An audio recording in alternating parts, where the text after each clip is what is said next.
안녕하세요.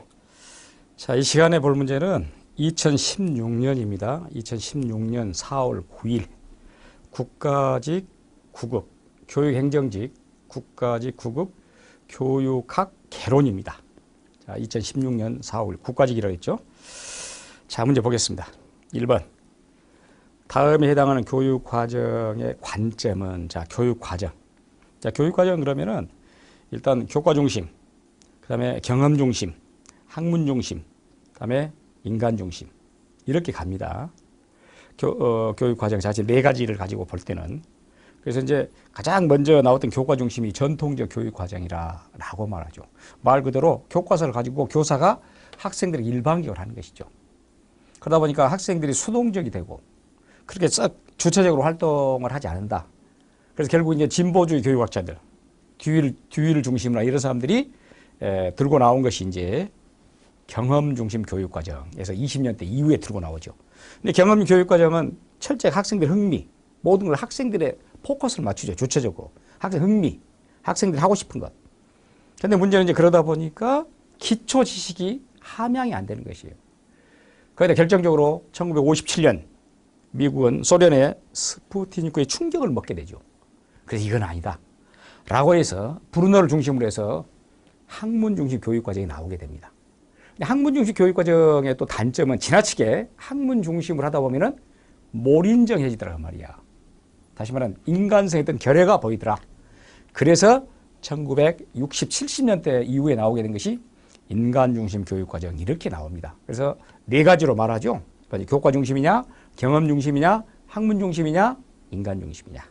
자, 보겠습니다. 다음에 해당되는 교육과정의 관점은 교사가 아니라 학생 중심의 수업을 강조합니다. 이미 거기에 나오네. 주체가 교사가 아니야. 자, 교사가 주체가 아니라 주체가 누가 돼요? 학생. 그럼 학생의 뭐일까? 학생의 경험, 학생의 흥미, 학생의 재미, 이걸 중심으로 간다는 거지. 지금 그 교육과정을 이야기하는데 교육 내용을 학생과 환경 간의 상호작용이라는 측면에서 이해한다. 그러면은 교과 내용을 학생과 환경 간의 상호작용이다. 그럼 결국 학생의 흥미, 학생의 재미 이렇게 가야 되겠죠. 환경 간의 상호작용이니까. 그러면 실제적으로 경험을 통하여 나올 수밖에 없죠. 교육과정은 사전에 계획된 것이 아니라 사전에 계획됐다면 사전에 계획된 것을 교과서에 실었겠죠. 그게 아니야. 교육의 과정에서 생성된다. 교육을 하는 그 과정에서 만들어진다 그 말이야. 생성된다. 그 생성 교육과정. 또 현재 나타난다. 그래서 현성 교육과정. 이렇게 말하는 것이야.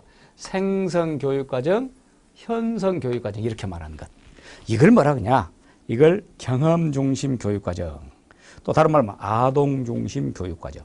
또 이 경험 교육과정을 들고 나온 학자들이 진보주의 교육과정.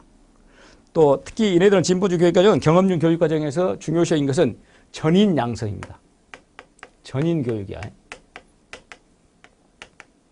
대표적으로 전인 교육. 전인이라는 것은 지덕체를 다 함양하자라는 것이죠. 특히 이 경험 중심 교육과정의 대표적인 주자는 듀입니다. 존 듀. 미국에서 가장 영향력 있는 교육학자 듀라는 사람이죠. 자, 경험중 교육과정을 일컫는 내용입니다. 만들어가는 교육과정, 학생들과 협력해서 함께 구성해서 이렇게도 말하는 교육과정을 말합니다. 2번. 다음에 해당하는 현대 교육 철학의 사조자, 교육 철학입니다. 교육이 처해 있는 사회 구조나 제도에 대해 의문을 제기한다. 그러니까 결국 교육에 대한 비판이겠지.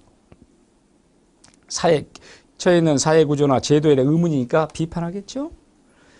자, 의사소통적 합리성이라는 개념을 통해 교육에서 조작이나 기만, 부당한 권력 남용 등을 극복할 수 있는 발판을 말합니다. 결국 그렇게 되면은 교육에 있어서 조작, 기만, 부당한 권력 남용, 그것도 그걸 극복하기 위해서는 어떻게 되겠습니까?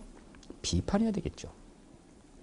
교육의 논의가 아니라 정치, 경제, 사회의 논리에 의해 해석하는 경향이 있다. 물론 이제 그렇게 돼서 결국 교육 논리를 정치, 경제, 사회 논리로 옮겨갔다라고 해서 또 이 교육 철학 사조가 비판을 받습니다. 물론 답은 이제 비판적 교육 철학인데, 그러기 위해서는 우리는 이제 비판적 교육 철학을 주로 했던 학파들이 프랑크푸르트 학파라고 말합니다. 그건 프랑크푸르트 대학에서 나왔다라는 것인데, 그 프랑크푸르트의 대학의 연구소에서 나왔어요. 또 이네들은 이 비판 철학을 알기 위해서는 꼭 등장시켜야 될 인물이 있어요. 그것은 마르크스입니다. 마르크스라는 사람은 1848년을 기점으로 해서 해석을 달리한데, 원래 마르크스는 1818년생입니다. 여러분, 마르크스는 뭐 한 사람입니까? 바로 공산주의 이론을 들고 나온 사람이죠. 만 30세였어요, 이때 마르크스는 자기 친구인 2살 아래입니다만은 엥겔스와 더불어서 이때 공산당 선언을 합니다. 이때. 그래서 1848년에 이전의 마르크스, 이후의 마르크스 이렇게 나눠요. 물론 다음에 이제 1867년에는 그 유명한 공산주의의 바이블격에 해당되는 책인 자본론. 우리 인류 역사에서 바이블, 성경 다음으로 많이 팔린 책이다라고 말하는 책을 들고 나오는데, 자본론을.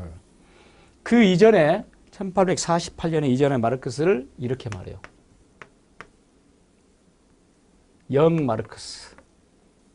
이렇게 말하고. 이 이후의 마르크스를 올드 마르크스라 그럽니다.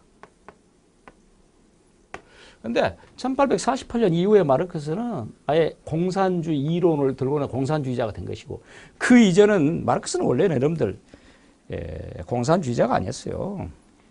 독일의 대학에서 마르크스는 에피쿠로스라는 쾌락주의자, 에피쿠로스를 연구해가지고 철학 박사학위를 받은 사람입니다. 그러니까 공산주의하고는 상당히 먼 사람이었는데, 어찌됐든 간에 만 30세 공산당 선언을 하면서 마르크스라는 사람이 이제 공산주의자의 아주 원조가 되는 것인데, 그래서 여기서 지금 이제 이 비판 철학, 이 비판적 교육 철학은 어떤 걸 모티브로 하냐? 바로 여기입니다. 영 마르크스. 그래서 이렇게 젊은 시절의 마르크스는 이런 공산주의자가 아니었다 라고 해서, 이때 마르크스를 다룬다 해서 이네들이 프랑크푸르트 대학에서 모여서 했다라고 말하고, 이렇게 또 말해요. 이들은 네오, 신 마르크시즘, 네오 막시즘, 네오 막시스트라 그래요, 이네들을. 그럼 이들은 어떤 걸 주장했냐? 이렇게 말합니다. 이들은 마르크시즘은 휴머니즘이다.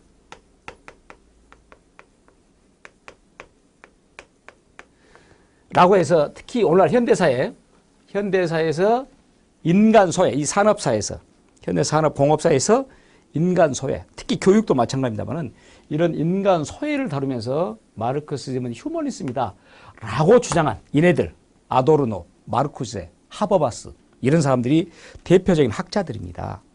그 학자들이 바로 네오 막시스트, 비판적 교육 철학이라고 말합니다.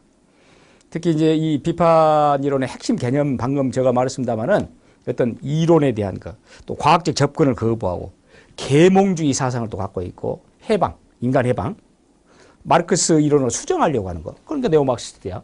이런 내용들, 또 여러 가지 미학의 관점. 그래서 특히 마르쿠스, 아까 말한 마르쿠제나 하버바스나 이런 사람들, 대단히 그 미학적 이론에도 일가견이 있는 학자들입니다. 이런 사람들이. 특히 이제 프로이트의 영향도 많이 받았고. 그래서 이번에 정답은 비판적 교육 철학이다. 비판 철학입니다. 독일의 프랑크푸르트 대학이 바로 이 대표 연구소에서 나왔기 때문에 이네들을 프랑크푸르트 학파 또는 또 사회 철학, 비판 사회 철학 이렇게 일컫습니다. 3번. 교육 행정학 내용이죠. 다음에 해당하는 장학의 유형은, 이제 장학입니다. 학생들의 수업 평가 결과 활용. 그것은 좀 모른다 손치더라도 자신의 수업을 녹화하여 분석 평가. 이미 거기에 답이 나와 있네. 자기 자신이 하는 수업을 녹화해서 자기가 어떻게 하고 있는 수업을 하고 있는가 그 자체를 분석 평가한다. 그 말이죠. 대학원 또는 대학원에 진학하여 전공 교과 또는 교육학 영역의 전문성을 신장한다. 그래서 자기 스스로 계획을 세웁니다. 교사 자신이 어떤 외부에서 받은 그런 것이 아니라 그리고 결국 그 결과를 가지고 자기 스스로 또 반성을 하고 자기가 교육에 관계된 전문 서적이랄지 이런 것을 또는 자료를 탐독한다든지 아까 말한 전문 기관을 방문하다든지 또 학술의 강연에 참석한다든지 현장 방문 또 각종 연구에 연찬에 나가서 활동한다든지 이런 걸 말하는 거죠. 그걸 이걸 자기장학이라 그러고 거기 여러분들 그 약식장학이라는 것은 여러분들 학교 다닐 때 그런 경험을 해봤죠. 수업을 받고 있는데 어떤 선생님 받고 있는데 갑자기 교실 뒷문이 스르륵 열리면서 학교장이나 교감이 잠깐 들어오죠. 잠깐 뭐 5분에서 10분 정도. 그래 비공식적으로 그래 교실에 들러서 수업을 관찰하거나 이걸 뭐 일상장학, 전통장학 이렇게도 부르는 것. 이것은 굉장히 이제 장학 형태의 어떤 보완적인 성격을 가지고 있는 약식이에요.